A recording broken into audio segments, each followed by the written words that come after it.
Bible society Kottayam ബ്രാഞ്ചിന്റെ ആഭിമുഖ്യത്തിലുള്ള ഈ വേദപുസ്തകത്തെ ക്രമീകൃതമായി ഓരോ ചൊവ്വാഴ്ചയും പഠിക്കുന്ന ഈ പദ്ധതിയിൽ ആവർത്തന പുസ്തകത്തെക്കുറിച്ച് ഏതാനും ചെറിയ ചിന്തകൾ, ആ പുസ്തകത്തെ സമഗ്രമായി അല്ലെങ്കിൽ പുസ്തകത്തെ ഒന്ന് പരിചയപ്പെടുത്തുക, ആ ലക്ഷ്യത്തോടെ എന്നെ വിളിച്ച പ്രിയപ്പെട്ടവരോട്, പ്രത്യേകിച്ച് അഡ്വക്കേറ്റ് പി വി ചെറിയാനോട്, രായിച്ചാനോട്, സംഘാടകരോട് ഒക്കെയുള്ള നന്ദി അറിയിക്കുന്നു. കൃത്യസമയത്ത് തീരേണ്ടത് കൊണ്ട് ഞാൻ നേരെ ഈ ചിന്തയിലേക്ക് പ്രവേശിക്കട്ടെ. ഈ പുസ്തകം, ആവർത്തന പുസ്തകം, അതിൻ്റെ ഒരു പൊതു വിവരണമാണ് ഞാൻ തരാൻ ഉദ്ദേശിക്കുന്നത്. ഞാൻ പഴയ നിയമ അധ്യാപകനല്ല, എന്നാൽ വേദപുസ്തക വിദ്യാർത്ഥി എന്ന നിലയിലും വേദപുസ്തകം വായിക്കുന്ന ഒരാളെന്ന നിലയിലും വർഷങ്ങളായി ആവർത്തന പുസ്തകം പലപ്പോഴും വായിച്ചിട്ടുള്ളപ്പോൾ ഉണ്ടായ ചില ഉൾബോധ്യങ്ങളോ അതുണ്ടാക്കിയ ഉത്സാഹമോ വെളിച്ചത്തിൽ ചില കാര്യങ്ങൾ പങ്കിടുകയാണ്. ആവർത്തന പുസ്തകം പഞ്ചഗ്രന്ഥങ്ങളിൽ, വേദപുസ്തകത്തിലെ ആദ്യത്തെ 5 ഗ്രന്ഥങ്ങൾ പഞ്ചഗ്രന്ഥങ്ങൾ എന്നറിയപ്പെടും. യഹൂദരുടെ പഴയ നിയമത്തിന്റെ അല്ലെ ക്രൈസ്തവ പഴയ നിയമത്തിന്റെ, യഹൂദരുടെ വേദഗ്രന്ഥത്തിന്റെ പ്രധാനപ്പെട്ട ഒരു ഭാഗമാണ് തോറ. പഴയ നിയമത്തെ കഴിഞ്ഞ ക്ലാസ്സുകളിൽ പറഞ്ഞു കാണും. ഉൽപ്പത്തി, പുറപ്പാട്, ലേവ്യ, സംഖ്യ, ആവർത്തനം, പഞ്ചഗ്രന്ഥങ്ങളിൽ 5ാമത്തെ പുസ്തകം. അപ്പോൾ ഈ 5 പുസ്തകങ്ങൾ ലോകത്ത് പൊതുവെ ബഹുഭൂരിപക്ഷം ജനങ്ങളും ഏതെങ്കിലും തരത്തിൽ അവരുടെ മതബോധത്തിനായോ ചരിത്ര വിവരണത്തിനായോ അല്ലെങ്കിൽ മധ്യപൂർവ്വ ദേശത്തെ വിവിധ സംഘർഷങ്ങളുടെ പശ്ചാത്തലത്തിലോ ചർച്ച ചെയ്യപ്പെടുന്ന വിഷയങ്ങളാണ്.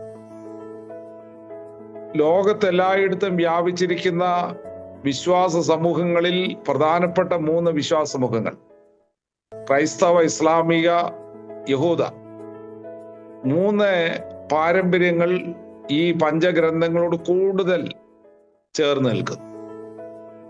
മറ്റുള്ള സമൂഹങ്ങളും ഈ ഗ്രന്ഥങ്ങളെ വായിക്കുകയോ വായിക്കാതിരുന്നാൽ പോലും മധ്യപൂർവേഷ്യയിലെ സംഘർഷങ്ങളുടെ പശ്ചാത്തലത്തിൽ ഇവിടെയുള്ള പല വിവരണങ്ങളും ചിന്തിക്കപ്പെടാറുണ്ട്.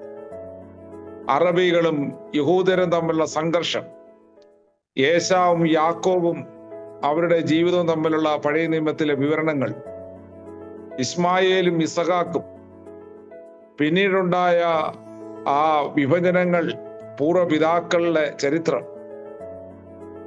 വാടിമ വീടായ മിസ്രൈമിന് ദൈവം വിടുവിച്ചു കൊണ്ടുവന്ന ദൈവജനത്തിന്റെ ചരിത്രം, ആ മരുഭൂമിയിലെ 40 വർഷത്തെ യാത്രയിൽ ദൈവം അവർക്ക് കൊടുത്ത ന്യായപ്രമാണ, ഉടമ്പടി, കൽപ്പനകൾ, ചട്ടങ്ങൾ, അതോടൊപ്പം അവർക്ക് കൊടുത്ത വാഗ്ദത്തങ്ങൾ, മാത്രമല്ല അവർക്ക് ഒരു പുതിയ പാഠങ്ങൾ, പ്രധാനമായും മരുഭൂമിവാസത്തിന്റെ 40 വർഷങ്ങൾ ടീച്ചിങ് ന്യൂ ലെസൺസ്, പുതിയ പാഠങ്ങൾ പഠിപ്പിക്കുന്ന വേളയായി. ഡ്യൂട്രോണമി എന്ന് വിളിക്കുന്ന ആവർത്തന പുസ്തകം, ഇംഗ്ലീഷ് വേദപുസ്തകത്തിലാണ് ഡ്യൂട്രോണമി എന്ന പേര് വന്നത്. ഡ്യൂട്രോ 2, സെക്കൻഡ്, നോമിയ, ഡ്യൂട്രോണോമി, നോമിയ എന്ന് പറഞ്ഞാൽ നിയമം. ന്യായപ്രമാണത്തെ ഒരിക്കലോട് ഒരു 2ാം വായനയ്ക്ക് വിധേയമാക്കുന്നതാണ് ആവർത്തന പുസ്തകം. പുറപ്പാട് പുസ്തകത്തിലും ലേവ്യ പുസ്തകമൊക്കെ വിവരിക്കുന്ന ന്യായപ്രമാണത്തിന്റെ വിവരണങ്ങളോ വ്യാഖ്യാനങ്ങൾക്കോ ഒരു പുതിയ തരത്തിലുള്ള വ്യാഖ്യാനം നൽകുന്ന പുസ്തകമാണ് ആവർത്തന പുസ്തകം. യഹൂദര് ഈ പുസ്തകത്തിന് നൽകിയിരുന്ന പേര് എൽഹൈ ഹദേ ബാരീം എന്നായിരുന്നു. അതിന്റെ ഇംഗ്ലീഷ് അർത്ഥം ദീസ് ആർ ദ വേർഡ്സ്, ഇവയാണ് വചനങ്ങൾ, ഇവയൊക്കെയാണ് വചനങ്ങൾ. ആരുടെ വചനങ്ങളാണ്? യഹോവയുടെ വചനങ്ങൾ, യഹോവ മോശയിലൂടെ നൽകിയ വചനങ്ങൾ. ഈ ലോകയാത്രയിൽ പരിശോധിച്ചാൽ മോശ മരുഭൂമിയിലെ 40 വർഷത്തിന്റെ അവസാനത്തെ ഘട്ടത്തിൽ താൻ വേർപിരിയാൻ പോകുന്നു, വാർദ്ധക്യത്തിലേക്ക് നടന്നെടുത്ത താൻ പിരിയുകയും പുതിയൊരു നേതൃത്വം ഉണ്ടാവുകയും യോർദാൻ ഇക്കരെ നിന്ന് ദീർഘയാത്ര ചെയ്ത് യോർദാന്റെ ഒരു കരയിൽ നിന്ന് അക്കരെ കരയിൽ കയറി കഴിഞ്ഞാൽ വാഗ്നാട് എന്നവർ പ്രതീക്ഷിക്കുന്ന സ്ഥലത്തേക്ക് എത്തിച്ചേരുകയും അവിടെ എങ്ങനെ ജീവിക്കണമെന്നുമുള്ള ഒരു പുനർവായനയാണ് ആവർത്തന പുസ്തകം. A new reading, A re reading, A second reading. അതുകൊണ്ട് ഒരിക്കൽ നൽകിയ കൽപ്പനകളെ കാലാനുസൃതമായി വ്യാഖ്യാനിക്കാൻ കഴിയും എന്ന് നമ്മെ പഠിപ്പിക്കുന്ന ഒരു പുസ്തകമാണ് ആവർത്തന പുസ്തകം. യൂട്രോനോമിയ എന്ന് പറഞ്ഞാൽ another interpretation, A second interpretation. അങ്ങനെയാണെങ്കിൽ ന്യായപ്രമാണം, യേശുക്രിസ്തു പിന്നെയും ഇതിനെ പുതിയ വ്യാഖ്യാനം കൂടെ, അതാണല്ലോ പുതിയ നിയമത്തിൽ നമ്മൾ കാണുന്നത്. അതുകൊണ്ട് ആവർത്തന പുസ്തകം ന്യായപ്രമാണത്തിന്റെ സങ്കുചിതത്തിനും, എന്താ, പല്ലിന് പകരം പല്ല്, കണ്ണിന് പകരം കണ്ണ് എന്നതിൽ നിന്നും മുന്നോട്ട് മോശയെ കൊണ്ട് തന്നെ ചലിപ്പിക്കുന്ന ഒരു പുസ്തകമാണ്. അല്ലെങ്കിൽ അത് പുരോഗമിക്കുന്ന വ്യാഖ്യാനമാണ്. ഇതിൽ നിന്ന് പുതിയ നിയമത്തിലേക്ക് ബഹുദൂരം സഞ്ചരിച്ചു പ്രവാചകന്മാരിലൂടെ, എഴുത്തുകാരിലൂടെ. യേശുക്രിസ്തു വിവിധ സന്ദർഭങ്ങളിൽ ഈ പുസ്തകത്തിൽ നിന്നുള്ള വാക്യങ്ങൾ ഉദ്ധരിച്ചിട്ടുണ്ട്.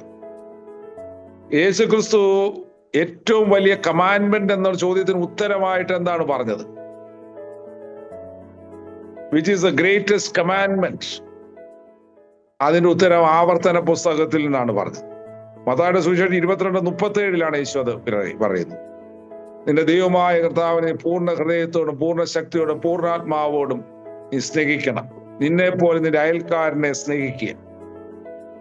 അതുപോലെ തന്നെ യേശുക്രിസ്തു തന്റെ പരീക്ഷണ ഘട്ടത്തിൽ, പ്രലോഭനങ്ങളുടെ ഘട്ടത്തിൽ, ടെംപ്ടേഷൻസ്, ആ മരുഭൂമിയിലെ 40 ദിവസത്തെ പ്രാർത്ഥനയ്ക്ക് ശേഷം ഉണ്ടായ പ്രലോഭനങ്ങൾക്ക് ഉത്തരം നൽകുമ്പോഴും ആവർത്തന പുസ്തകമാണ് ഉപയോഗിക്കുന്നത്.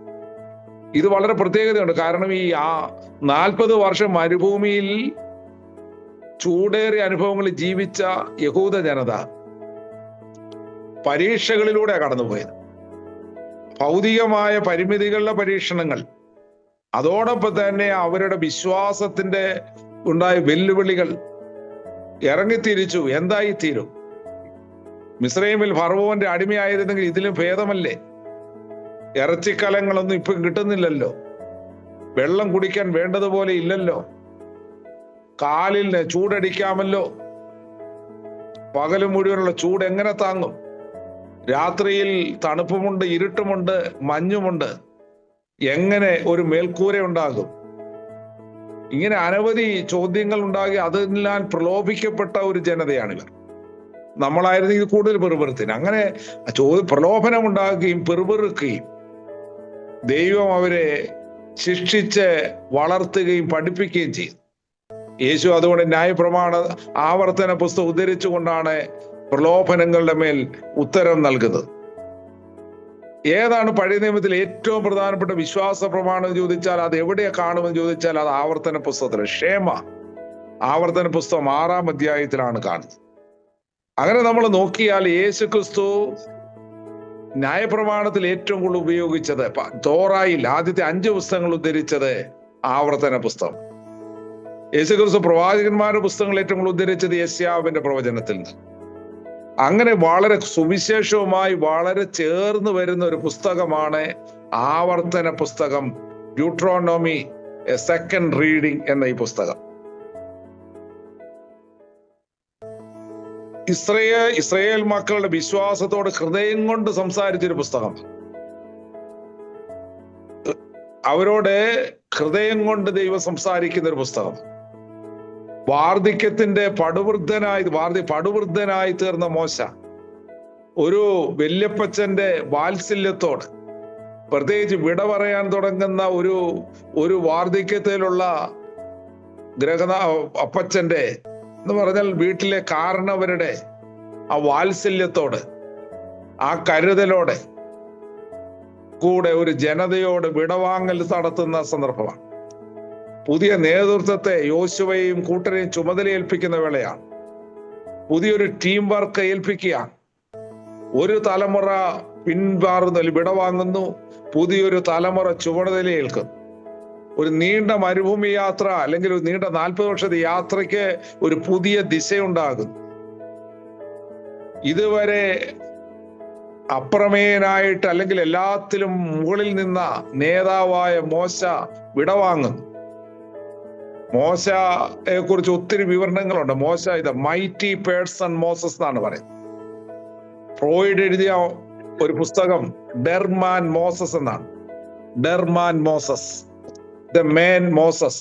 ഒരു പുരുഷനെ ചിത്രീകരിക്കാൻ മോസസിനെയാണ് ഒരു പുരുഷത്വത്തിന്റെ അടയാളമായി ചിത്രീകരിച്ചത്. മൈക്കലാഞ്ചലോ കുത്തിവെച്ച ശില്പം ആജാനുഭാവും കരുത്തനും പൗരുഷത്വത്തിന്റെ ഒരു അടയാളവുമായ മോശയാണ്. യഥാർത്ഥത്തിൽ മോശ അങ്ങനെയൊന്നും ആകാൻ സാധ്യതയില്ല. കാരണം ബലഹീനനായിരുന്നു, ആള് കുറിയവനാകാനാണ് സാധ്യത കരുതപ്പെടുന്നത്, വിക്കനായി. എന്തുമായിക്കോട്ടെ, വിടവാങ്ങൽ വളരെ വികാരഭരിതമായ ഒരു വിടവാങ്ങലാണ്. പക്ഷെ വൈകാരികത മാത്രമല്ല, വിവേകപൂർവമായ ഒരു കൈമാറ്റം കൂടെയാണ് മോശ നൽകിയത്. കുടുംബങ്ങളിലൊക്കെ അടുത്ത തലമുറയെ ചുമതലയേൽപ്പിക്കാൻ കഴിയുന്ന തരത്തിലുള്ള അതിമനോഹരമായ സന്ദേശം മോശയുടെ വിടവാങ്ങലിലുണ്ട്. അത് നമ്മൾ ഒരിക്കലും മറന്നു പോകാനായി പാടില്ല എന്ന് ഓർക്കണം. ഇവിടെ യഹോവയുടെ വചനങ്ങൾ എന്നതാണ് ഈ പുസ്തകത്തിന്റെ പ്രധാനപ്പെട്ട പ്രമേയം. Words of God. These are the words of Yahweh and these are the words of Moses. യഹോവയുടെയും മോശയുടെയും വാക്കുകൾ, യഹോവ മോശയിലൂടെ അരുളി ചെയ്ത വാക്കുകൾ. അത് വേർഡ്സ് ഓഫ് കമാൻഡ് ചെയ്യാനുള്ള, മുന്നോട്ട് പോകാനുള്ള, നിർദ്ദേശം കൊടുക്കാനുള്ള വചനങ്ങൾ. ആൻഡ് വേർഡ്സ് ഓഫ് ഇൻസ്ട്രക്ഷൻ, ഉപദേശിക്കാനും പഠിപ്പിക്കാനും ഉള്ള വചനങ്ങൾ. ആൻഡ് പ്രീച്ചിങ് ആൻഡ് എക്സോർട്ടേഷൻ, പ്രസംഗിക്കാനും പ്രബോധിപ്പിക്കാനുമുള്ള വചനങ്ങൾ. ഇവയൊക്കെയാണ് ഈ പുസ്തകത്തിലുള്ളത്. ഒരു സുവിശേഷം പോലെ വേണമെങ്കിൽ വായിച്ചു പോകാവുന്ന ഒരു പുസ്തകം. ഒരു വലിയ സഞ്ചാരത്തെ അനുസ്മരിപ്പിക്കുന്ന ഒരു സഞ്ചാരം കഴിഞ്ഞ് പുറകോട്ട് നോക്കി സഞ്ചാര സാഹിത്യം എഴുതുന്ന പോലെ, ട്രാവലോഗ് അത് എഴുതുന്നത് പോലെ പുറകോട്ട് നോക്കിയുള്ള വിവരണത്തോടെയാണ് ഇതിന്റെ ആദ്യ അധ്യായങ്ങൾ ആരംഭിക്കുന്നത്. നമ്മൾ ഓർത്തിരിക്കണം. ഈ ആവർത്തന പുസ്തകം വാസ്തവത്തിൽ ബൈബിളിന്റെ ആകമാനമുള്ള സ്വഭാവം പോലെ, പ്രത്യേകിച്ച് ഈ പുസ്തകം an alternative community, to be an alternative community, called to be an alternative community. ഒരു വ്യത്യസ്ത സമൂഹമായിരിക്കാനുള്ള വിളിയാണ് ഒരിക്കൽ കൂടെ ഓർമ്മിപ്പിക്കുകയാണ് ഈ പുസ്തകത്തിൽ. നിങ്ങൾക്കറിയാം, അവർ കടന്നു വന്ന വഴികളിൽ ധാരാളം ജനതയുണ്ട്. അമാലേക്ക് മല്ലന്മാരുണ്ടായിരുന്നു. ധാരാളം മല്ലന്മാരെയും ഭീകരന്മാരെ തന്നെയാണ് നേരിട്ട് വന്നത്. ദൈവം അവിടെയൊക്കെ ജയം നൽകി. ഏദോമ്യരുടെയും മോവാബ്യരുടെയും അതിരുകളിലൂടെയാണ് അവർ കടന്നു വരുന്നത്. ഏദോം ഏശാവിന്റെ പിൻതലമുറ, അമ്മോന്യരും മോവാബ്യരും ലോത്തിന്റെ മക്കളുടെ പിൻതലമുറ, ഇന്നത്തെ ജോർദാൻ, അമ്മാനും മോവാബും ഒക്കെ പറയും. അതിന്റെ അതിരുകളിലൂടെ വന്നിട്ട് ജോർദാൻ കടക്കുന്നു. അവിടെ കൊടുക്കുന്ന ഒരു വചനഘോഷണമാണ്. 5 പ്രധാനപ്പെട്ട പ്രസംഗങ്ങൾ, 5 സെക്ഷനായി തിരിക്കുന്ന ഒരു സംഗതിയാണ് ഈ വേദഭാഗങ്ങൾ. ഈ വചനങ്ങളിൽ 2 കാര്യങ്ങൾ പ്രധാനമാണ്. ഒന്ന്, ഒരു പ്രോമിസ്. ആവർത്തന പുസ്തകം വായിച്ചാൽ promise of the land, promise of the land with all it's benefits. ഈ വാക്നാട്, പാലും തേനും ഒഴുകുന്ന വാക്നാട് നമ്മൾ പറയുന്നത് അതുകൊണ്ടാണ്. പക്ഷെ അവിടെ പാല്, ലിറ്ററലി പാൽ ഒഴുകുക, തേൻ ഒഴുകുക എന്നല്ല. ദൈവ സാന്നിധ്യത്തിന്റെ അടയാളമുള്ള, ദൈവിക കൂട്ടായ്മയുള്ള, എന്തിനു പറഞ്ഞു, ഇതുവരെ ഉണ്ടായിരുന്ന വ്യത്യസ്തമായ പുതിയ അനുഭവങ്ങളുള്ള ഒരു പുതിയ കാലത്തേക്ക് പ്രവേശിക്കുന്നു. ബാക്ക് ടു ഹോം, വീട്ടിലേക്ക് മടങ്ങി വരുന്നു. Back to the promised land or fulfilment of the promised land. വാഗ്നാടിന്റെ ആ വാഗ്ദത്തം നിറവേറാൻ പോകുന്നു. പക്ഷെ അത് പൂർണ്ണമായിട്ട് in between the desert and the home, that is the location of the Deuteronomy. മരുഭൂമിയിൽ കൂടെ നീണ്ട നാൾ സഞ്ചരിച്ചതിനും വീട്ടിലെത്തിച്ചേരുന്നതിനും ഇടയിലുള്ള ഒരു പ്രത്യേക കാലഘട്ടമാണിത്. വളരെ മനോഹരമായ ഒരു അനുഭവമാണ്. ഒരിടത്ത് ചെന്ന് സ്ഥിരവാസമായില്ല, എന്നാൽ യാത്രയ്ക്ക് ഒരു വിരാമം ഇടാൻ അവസരം വന്നിരിക്കും. ഒരു ഇന്റർവെൽ എന്ന് വേണേൽ വിളിക്കാം. ഇറ്റ് ഈസ് ആൻ ഇന്റർവെൽ, ഒരു ഇടവേള എന്ന് പറയാം. ഇതിനകത്ത് ധാരാളം സുന്ദരമായ ടൈറ്റിലുകളുണ്ട്. കടഞ്ഞെടുത്താൽ മുമ്പുണ്ടായിരുന്ന കുറച്ചുകൂടെ ആർദ്രതയേറിയ ടൈറ്റിലുകളുണ്ട്. ഇങ്ങനെയൊക്കെ വേണേൽ പറയാം. റിമംബറൻസ്, ഓർമ്മപ്പെടുത്തലായി. ആവർത്തന പുസ്തകമാണ് ഏറ്റവും കൂടുതൽ ആവർത്തിക്കുന്ന വാക്കാണ് ഓർമ്മിക്കുക. മറുവശം പറയുന്നുണ്ട്, മറക്കരുത്, do not forget. At the same time ഈ പുസ്തകം ആവർത്തിച്ച് പറയുന്നത് do remember, do not forget. Do remember. ഇത് രണ്ടും ആവർത്തിക്കുന്നു. 8-ാം അധ്യായം മുതൽ 11 വരെ അത് കൂടുതൽ കാണാൻ സാധിക്കും. ആവർത്തന പുസ്തകം മുഴുവൻ അതാണ്. നിങ്ങളോട് സീനായി മലയിൽ ദൈവം അരുളി ചെയ്ത ന്യായപ്രമാണത്തിന്റെ ചട്ടങ്ങളും കൽപ്പനകളും മറക്കരുതേ. U should remember at all times. എല്ലാ കാലത്തും. നിങ്ങൾ ഇനിയും മനോഹരമായി വീട്ടിൽ പാർക്കാൻ പോകണം. മുന്തിരിത്തോപ്പുകൾ ഉണ്ടാകും, ഒലിവ് തോട്ടങ്ങൾ ഉണ്ടാകും. യോർദാന്റെ ഫലഭൂയിഷ്ഠമായ സമതലങ്ങളിൽ നിങ്ങൾ സമൃദ്ധമായ കൃഷികൾ ചെയ്യും. നിങ്ങൾ വീടുണ്ടാക്കിയതിൽ പാർക്കും. നിങ്ങൾ ഒരു പുതിയ കാലഘട്ടത്തിലേക്ക് വരും. പക്ഷേ നിങ്ങൾ പുറകോട്ട് നോക്കി മറക്കരുത്. പുറകോട്ട് നോക്കാൻ, പുറകിലോട്ട് നോക്കുക എന്ന് പറഞ്ഞാൽ പുറകിൽ ദൈവം നടത്തിയ വഴികളെ ഓർക്കാൻ മറക്കരുത്. Do not forget, but that means you should remember how God guided you. ദൈവം എങ്ങനെ നിങ്ങളെ വഴി നടത്തിയെന്ന് ഓർക്കുക. രണ്ടാമത്തെ തീം, എ താങ്ക്ഫുൾ ഹാർട്ട്.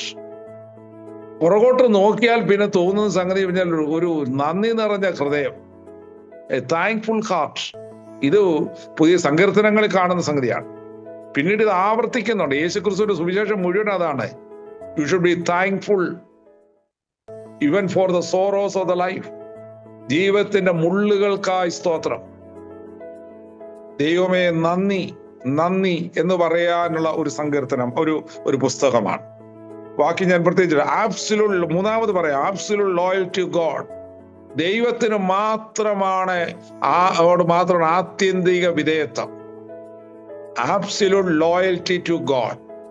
ചിലപ്പോഴൊക്കെ അവർ കാളക്കുട്ടി, മരുഭൂമിയിൽ ഒരിക്കലും കാളക്കുട്ടിയെ വാർത്തുണ്ടാക്കിയല്ലോ, സ്വർണ്ണ കാളക്കുട്ടിയെ. അതിനെ വീട് നമസ്കരിച്ചു. അന്ന് അവർ പട്ടുപോയി 23,000. അത് നേരത്തെ നമ്മൾ വായിക്കുന്നുണ്ട്. ആവർത്തന പുസ്തകത്തിൽ പറയാൻ ശ്രമിക്കും, നിങ്ങൾ ദൈവത്തിൽ, യഹോവയായി നിങ്ങളെ വിടുവിച്ചു കൊണ്ടുവന്ന വിമോചകനായ സർവശക്തനായ ഏകദൈവം. ഞാനല്ലോ സർവശക്തനായ ഏകദൈവം, യഹോവ മാത്രം ഏകദൈവം. അവൻ മാത്രമാണ് നിങ്ങളെ രക്ഷകൻ. അവൻ തീഷ്ണതയുള്ള ദൈവം. Zealous God. തീഷ്ണത എന്ന് പറഞ്ഞ അർത്ഥം നിങ്ങളെ കുറിച്ച് കരുതലുള്ള, സർവകാര്യങ്ങളുടെ മേലും നിയന്ത്രണമുള്ള സർവശക്തനായ ദൈവത്തെ കുറിച്ചുള്ള ബോധ്യം. അതാണ് absolute loyalty to God, the Yahweh God. അവരെ യഹോവയെ എന്നാണ് വിളിച്ചത്. 4, എലക്ഷൻ, തെരഞ്ഞെടുപ്പ്. വേദോസം മുഴുവൻ ഇത് കാണാം. God has chosen you. ദൈവം നിന്നെ തെരഞ്ഞെടുത്തിരിക്കുന്നു. അതിന്ന് പറഞ്ഞാൽ ഗോഡ് ചൂസസ് യു. നിന്നെ തെരഞ്ഞെടുക്കുന്നു. ദൈവം ഇങ്ങനെ അതിന് പക്ഷാഭേദമൊന്നുമില്ല. ചിലരത് ഏറ്റു പറയുന്നു, ചിലർ സമ്മതിക്കുന്നു, ചിലർ അതിനൊക്കെ മനസ്സിലാക്കുന്നില്ലെന്ന് വെച്ചാൽ ദൈവം എല്ലാവരെയും എന്തെങ്കിലും തരത്തിൽ തെരഞ്ഞെടുത്ത് ഓരോ ചുമതല ഏൽപ്പിക്കുന്നു. സോ കോളിംഗ് ആൻഡ് എലക്ഷൻ, തെരഞ്ഞെടുപ്പ്. പ്രത്യേകിച്ച് പഴയ നിയമത്തിൽ ഇസ്രായേലിന്റെ ജനതയെ പറയുന്ന ദൈവം തെരഞ്ഞെടുത്ത ഒരു ജനത. അത് കുറെ കഴിയും പ്രവാചകന്മാർ പറയുന്നുണ്ട്, ഇസ്രായേലിനെ മാത്രമല്ല കൂശിനെയും ഞാനല്ലേ വിടുവിച്ചത്, കൂശിനെയും ഞാനല്ലേ എന്ന് പറഞ്ഞാൽ എത്യോപ്യക്കാരെയും. അങ്ങനെ ലോകത്ത് എല്ലാവരെയും ദൈവം ഏതെങ്കിലും തരത്തിൽ തെരഞ്ഞെടുക്കുന്നു. ഇവിടെ പ്രത്യേകം ഈ ജനത ഓർത്തിരിക്കണം, നിങ്ങൾ തെരഞ്ഞെടുക്കപ്പെട്ട ഒരു ജാതിയാണ്. ഈ വാക്യങ്ങളൊക്കെ തന്നെ പുതിയ നിയമത്തിൽ വീണ്ടും അനുരണനങ്ങൾ ഉണ്ടാക്കുന്നുണ്ട്. പത്രോസ് ലേഖനമൊക്കെ വരുമ്പോൾ പഴയ നിയമം വായിച്ചിട്ടുള്ള ആളുകളാണത് എഴുതിയത്. എന്താണ്? നിങ്ങൾ തെരഞ്ഞെടുക്കപ്പെട്ട ഒരു ജനത, രാജകീയ പുരോഹിത വംശം, ക്രൈസ്തവ വിശ്വാസികളെ കുറിച്ച് പറയും. പിന്നെ പറയാൻ കഴിയുന്നത് കവനന്റ് റിലേഷൻഷിപ്പ്, ഉടമ്പടി ബന്ധം. അത് പല പുസ്തകങ്ങളിലുണ്ട്. പ്രവാചകന്മാരാണെങ്കിൽ ഇതിനെ വീണ്ടും പറയാണ്. ഈ പുസ്തകങ്ങളിൽ പറയുന്ന ആവർത്തന പുസ്തകത്തിലെ ഉടമ്പടി ബന്ധം ജനം നഷ്ടപ്പെടുത്തിയപ്പോൾ യെശയ്യാവും യിരെമ്യാവും ഒക്കെ പറഞ്ഞത്, നിങ്ങൾ ഉടമ്പടി ബന്ധത്തിൽ മടങ്ങി വരണം, അതിന് വീണ്ടും പുനഃസ്ഥാപിക്കണം, റിന്യൂവൽ ഓഫ് ദ കവനന്റ്. ഇവിടെ പറയുന്നത് ഉടമ്പടി ബന്ധം. ദൈവം മുൻകൈ എടുത്ത് യഹൂദ ജനതയോട്, അല്ലെങ്കിൽ ഈ ജനതയോട് നടത്തിയ ഒരു ഉടമ്പടി ഉണ്ടെന്നാണ് ആവർത്തന പുസ്തകത്തിൽ മോശയുടെ പ്രഭാഷണങ്ങളിൽ പറയുന്നത്. വേറൊരു പ്രധാനാശയം വിശുദ്ധിയെ കുറിച്ചാണ്, ഹോളിനെസ്. ലേവ്യ പുസ്തകത്തിൽ കാണാം ഹോളിനെസ് കോഡ് ഉണ്ട്. നിങ്ങളോട് നേരത്തെ ക്ലാസ് എടുത്തിട്ട് പറഞ്ഞു കാണും ഹോളിനെസ് കോഡ്. വിശുദ്ധിയെ കുറിച്ചുള്ള വിശുദ്ധിയെ കുറിച്ചുള്ള ചട്ടങ്ങൾ, അല്ലെ ശുദ്ധീകരണ നിയമങ്ങൾ. ഇവിടെ ആചരണങ്ങളുടെ ശുദ്ധീകരണ നിയമങ്ങളല്ല. Not simply the holiness by rituals. It is part of it. But your life should be holy, sacred, set apart. നിങ്ങൾ ഒരു വിശുദ്ധ ജാതിയാണ്. നിങ്ങൾ ദൈവത്തിന്റെ വഴികളിൽ സഞ്ചരിക്കുന്നതിന്റെ വിശുദ്ധിയാണ് ഹോളിനെസ് എന്ന് പറയുന്നത്. വിറ്റ്നസ് വേറെ വാങ്ങും. നിങ്ങൾ ചെല്ലുന്നിടത്ത് ധാരാളം ജാതികളുണ്ട്. നിങ്ങൾ ചെല്ലുമ്പോൾ അവിടെ ആരുമില്ലെന്ന് കരുതരുത്. കനാന്യർ, ഹിത്യർ, യബൂസ്യർ, ജെറുസലേമിൽ യബൂസ്യർ ഉണ്ട്. കനാന്യരെ ചുറ്റുവട്ടത്തുണ്ട്. ലെബനോനിൽ പല കൂട്ടരുണ്ട്, അനേക കൂട്ടരുണ്ട്. പക്ഷെ അവരിടയിൽ നിങ്ങൾ ഒരു സാക്ഷികളായിരിക്കും. എന്താണ്? യഹോവയാം ദൈവത്തെ സാക്ഷിക്കുന്നവരാണ്. അപ്പോൾ പിന്നീട് പറയുന്ന ആവർത്തന പുസ്തകത്തിൽ പ്രധാനപ്പെട്ട ഒരു ആശയം സെൻട്രാലിറ്റി ഓഫ് വർഷിപ്പ്, ആരാധനയ്ക്കുള്ളൊരു ആഹ്വാനം. സൂചിപ്പിക്കുന്നത് ദൈവ വഴി വിട്ടാലുള്ള ന്യായവിധി, ദൈവിക ന്യായവിധി. വേറൊരാശയം ഫ്രീഡം ആൻഡ് റെസ്പോൺസിബിലിറ്റി, സ്വാതന്ത്ര്യവും ഉത്തരവാദിത്വം. ഏറ്റവും അവസാനം സാമൂഹ്യ നീതിയെ കുറിച്ച് ഇങ്ങനെയുള്ള ജനറൽ തീംസ് ആണ് പ്രധാനമായും ഈ പുസ്തകത്തിലുള്ളത്. ഒരു ആവർത്തന പുസ്തകത്തിന്റെ വ്യാഖ്യാതാവ് ആവർത്തന പുസ്തകത്തെ കുറിച്ച് ഇങ്ങനെയാ പറയുന്നത്: there is no book of more importance in the Old Testament, as no book is more basic for understanding the New Testament than Deuteronomy. ആവർത്തന പുസ്തകത്തെക്കാൾ മറ്റൊരു പുസ്തകത്തിനും കഴിയാത്ത വിധത്തിൽ ആവർത്തന പുസ്തകത്തിന് പുതിയ നിയമത്തെ സ്വാധീനിക്കാൻ കഴിഞ്ഞിട്ടുണ്ട് എന്നാണ് പറയുന്നത്. മുമ്പ് ഞാൻ സൂചിപ്പിച്ചത് ഒരു മരുഭൂമിക്കും വീടിനും ഇടയിൽ ആയിരിക്കുന്ന ഒരു ജനതയെ ഒരുക്കി മരുഭൂമിയുടെ പാടങ്ങൾ മറക്കാതെ വാഗ്നാടാകുന്ന വീട്ടിലേക്ക് പ്രവേശിച്ച് ഒരു പുതിയ വീട് കെട്ടുപണി ചെയ്യാനുള്ള, ഒരു പുതിയ കുടുംബം കെട്ടിപ്പടുക്കാനുള്ള, ഒരു പുതിയ ദൈവത്തിന്റെ കുടുംബമായിരിക്കാനുള്ള ഒരു ക്ഷണമാണ് ഈ പുസ്തകം നമ്മുടെ മുമ്പിലേക്ക് വെക്കുന്നത്. Deuteronomy seeks to bring a generation back to the boundary. പഴയ ഒരു തലമുറ ഈ ബൗണ്ടറിയിലേക്ക് ആയി നിൽക്കുകയാണ്. എന്തിനാണ്? ഒരു അതിർത്തി കടത്തി വിടുകയാണ്. വേണമെങ്കിൽ പറയാൻ അതിർത്തി കടത്തി, റെഫ്യൂജി ആയിട്ട് ആണെങ്കിലും കരുതാം. എന്തിനാണ്? ഗീവ് ഇൻസ്ട്രക്ഷൻ, അവിടെ ജീവൻ ഉണ്ടാക്കാനായി.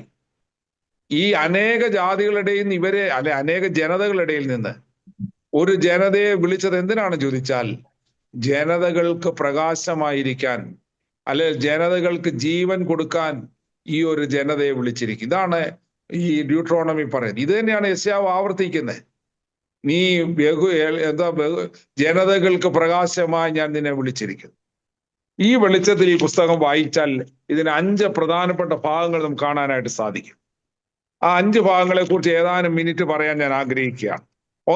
ഒന്നാം അധ്യായം 1 മുതൽ 4:43 വരെയുള്ള ഒന്നാമത്തെ പ്രഭാഷണം മോശയുടെ. നിങ്ങൾ വേദപുസ്തകത്തിൽ വായിക്കുമ്പോൾ 4:43 വരെ അല്ലെ ആ ഭാഗം വായിക്കണം. ഒരുമിച്ച് വായിച്ചാൽ നല്ലതാണ്. ഒന്നാം പ്രഭാഷണം. ഈ അധ്യായങ്ങൾ യോശുവ, ന്യായാധിപന്മാർ, 1-2 ശമൂവേൽ, 1-2 രാജാക്കന്മാർ എന്നീ പുസ്തകങ്ങളിലെ ഉൾക്കൊണ്ടുകൊണ്ടുള്ള ഭാഗങ്ങളാണ്. ആ ഇസ്രായേൽ ചരിത്രത്തിന് ഒരു ആമുഖ രചനയായിട്ട് വേണം കണക്കാക്കാം.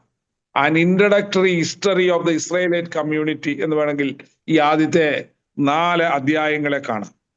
അവരുടെ ഭൂപ്രയാണ അനുഭവങ്ങൾ, അതായത് ജോഗ്രഫിക്കൽ ജേർണിയുടെ experiences of their geographical journeys, or നമ്മൾ പറഞ്ഞാൽ സ്ഥലങ്ങളിലൂടെ, അനേക സ്ഥലങ്ങളിലൂടെ, അനേക സംസ്കാരങ്ങളിലൂടെ, അനേക സാമ്രാജ്യത്വങ്ങളിലൂടെ, അനേക ഭൂമിശാസ്ത്ര തലങ്ങളിലൂടെ സഞ്ചരിച്ചു വന്ന ഒരു ജനതയുടെ ജീവിതാനുഭവങ്ങളെയാണ് ഇവിടെ പ്രതിപാദിക്കുന്നത്.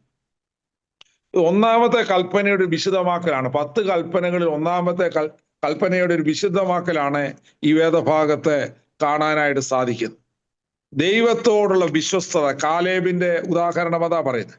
നിങ്ങൾ പർവ്വതത്തിൽ നിന്നതും മതി, യു ഗോ ഫോർവേഡ് എന്ന് പറഞ്ഞ് അവരെ മുന്നോട്ട് യാത്ര പറഞ്ഞു വിടുന്ന ഒരു ദൈവത്തിന്റെ വലിയ രക്ഷാ പദ്ധതിയാണ് ആദ്യത്തെ 4 അധ്യായങ്ങൾ മോശ നൽകുന്ന പ്രഭാഷണം എന്ന് പറയുന്നത്. 2 മോശ രണ്ടാമത്തെ പ്രഭാഷണം 4:44 മുതൽ 28:68 വരെ നീണ്ട പ്രഭാഷണമാണ്. ഇതാണ് ഏറ്റവും നീളമുള്ള ദൈർഘ്യമുള്ള പ്രഭാഷണം. ഹോറേബിൽ വെച്ച് ദൈവം നൽകിയ ഒന്നാമത്തെ കൽപ്പനയെ കുറിച്ചുള്ള വിശുദ്ധമായ പ്രസംഗമാണ്. ഫസ്റ്റ് കമാൻഡ്മെന്റിനെ കുറിച്ചുള്ള ഒരു വിശദമായ പ്രഭാഷണമാണ് ഇവിടെ കാണുന്നത്. ഇതിനെ തന്നെ രണ്ട് ഭാഗമായി തിരിക്കുക. 5:1 മുതൽ 8:20 ഭാഗം, പിന്നീട് 9:1 മുതൽ 11:32 വരെയുള്ള ഭാഗം. ഒന്നാമത്തെ നിയമം ലംഘിച്ചതിന് ശേഷം ഹോറേബിൽ വെച്ചത് പുതുക്കിയതിന്റെ അടിസ്ഥാനത്തിൽ ഒന്നാമത്തെ കൽപ്പനയെ പറ്റിയുള്ള പുതിയ പ്രസംഗം ഇവിടെ രേഖപ്പെടുത്തിയിരിക്കുന്നു.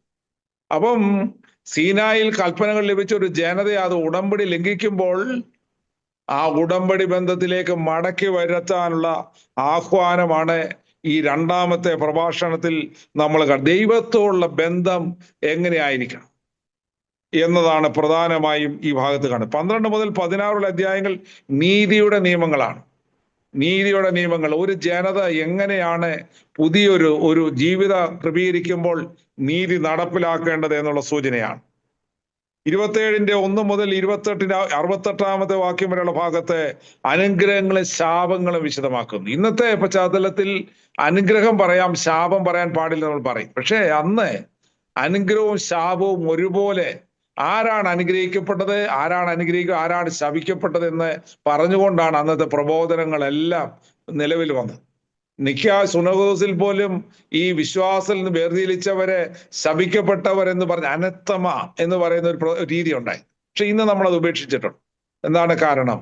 നാം ശപിക്കപ്പെടാനായിട്ടല്ല, അനുഗ്രഹിക്കപ്പെടാൻ മാത്രമാണ് നാം വിളിക്കപ്പെടുന്നത്. പക്ഷെ ആ കാലഘട്ടത്തിനനുസരിച്ചുള്ള രീതിയിൽ അവതരിപ്പിക്കുകയാണ് ചെയ്തത്. ദൈവത്തുള്ള ആബ്സല്യൂട്ട് ലോയൽറ്റി, സമ്പൂർണ്ണ വിധേയത്വം, അതാണ് ഇവിടുത്തെ ഉദ്ദേശിക്കപ്പെടുന്നത്.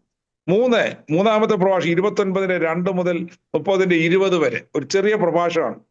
മോവാവിൽ വെച്ച് പുതിയ നിയമം ലഭിച്ച നിയമം പുതുക്കുന്നതിനെ കുറിച്ച് ഇവിടെ പ്രതിപാദിക്കുന്നു. കടന്നു വന്ന വഴികളിൽ മോവാബിന്റെ സമഭൂമിയിലൂടെ സഞ്ചരിക്കുമ്പോൾ അവർക്ക് ലഭിച്ച കാര്യങ്ങൾ, ആ ആലോചനകളെ ഒന്നുകൂടെ പുതുക്കാനുള്ള പ്രതിപാദനമാണ് നടത്തുന്നത്. തെരഞ്ഞെടുപ്പ് അനുതാപത്തിൽ കൂടെ ലഭ്യമാകുന്നു എന്നാ പറഞ്ഞു. അനുതാപം അനിവാര്യമായി വിശ്വാസ സമൂഹത്തിന് വേണം എന്ന് പറയുന്നതാണ് മൂന്നാമത്തെ പ്രകടനം. പുതിയ ഭാവിയെ പ്രത്യാശയോടെ കാണാനുള്ളൊരു ക്ഷണമാണ്.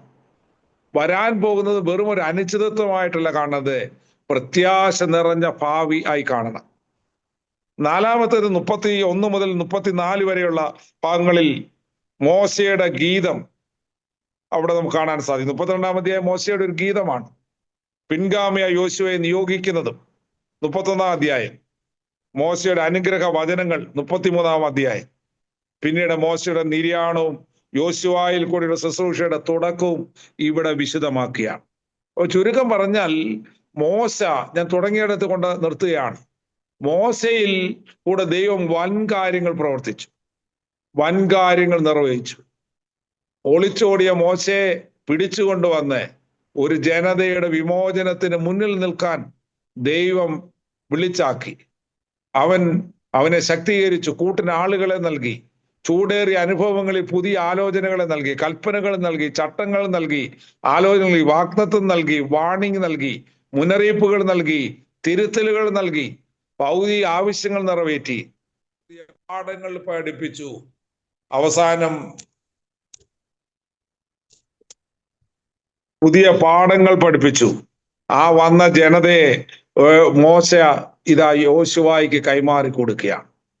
വാസ്തവത്തിൽ ഒരു നേതൃത്വത്തിന് വേണ്ടി ഒരു പ്രധാനപ്പെട്ട കാര്യം ഇത്, മത നേതാക്കളോ രാഷ്ട്ര നേതാക്കളോ മാത്രമല്ല, ഒരു വീടിൽ ഉള്ള അംഗങ്ങൾ, ഓരോ തലമുറയിലുമുള്ളവർ ഒരു പുതിയ നേതൃത്വത്തെ പരിശീലിപ്പിച്ച് വിടവാങ്ങേണ്ടത് ആവശ്യമാണ്.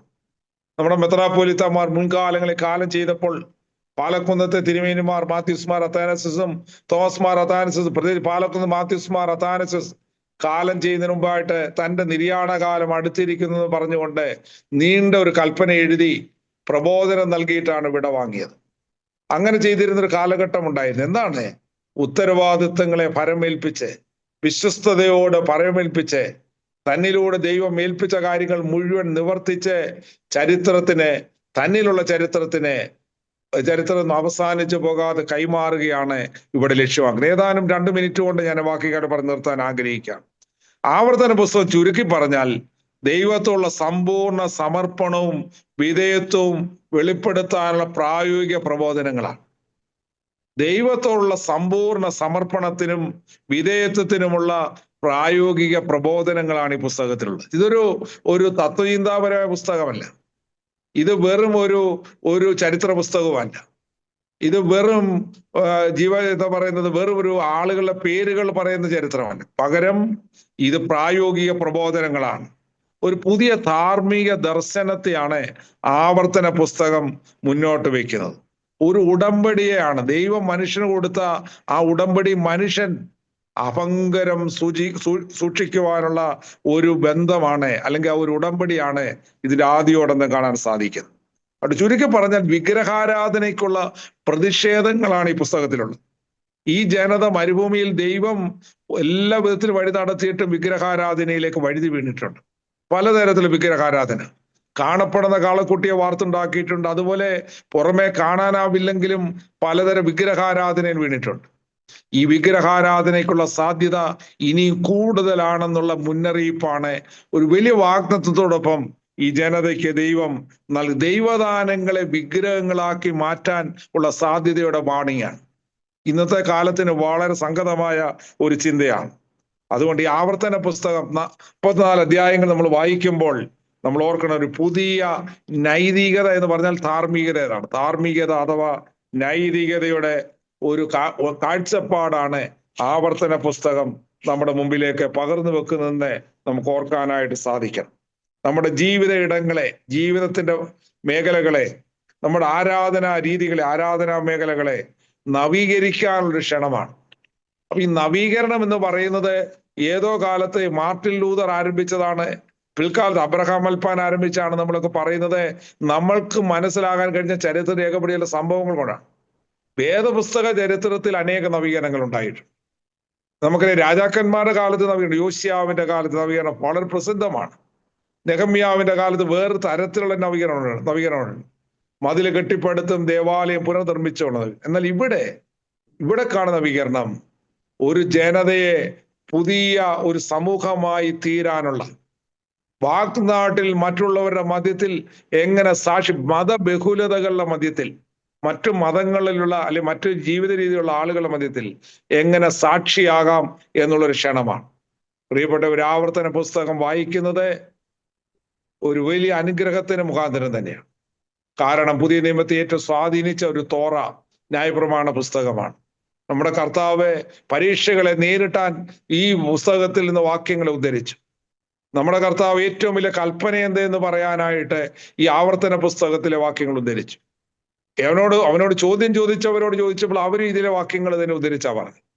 ആ വാക്യങ്ങളെ അധികരിച്ചതുകൊണ്ട് പറഞ്ഞതിനെയാണ് യേശുവിനെ വിപുലീകരിച്ച് നല്ല ശമരിയാക്കാരന്റെ കഥ പറഞ്ഞു, നിന്നെ പോലെ നിന്റെ അയൽക്കാരനെ സ്നേഹിക്കാം.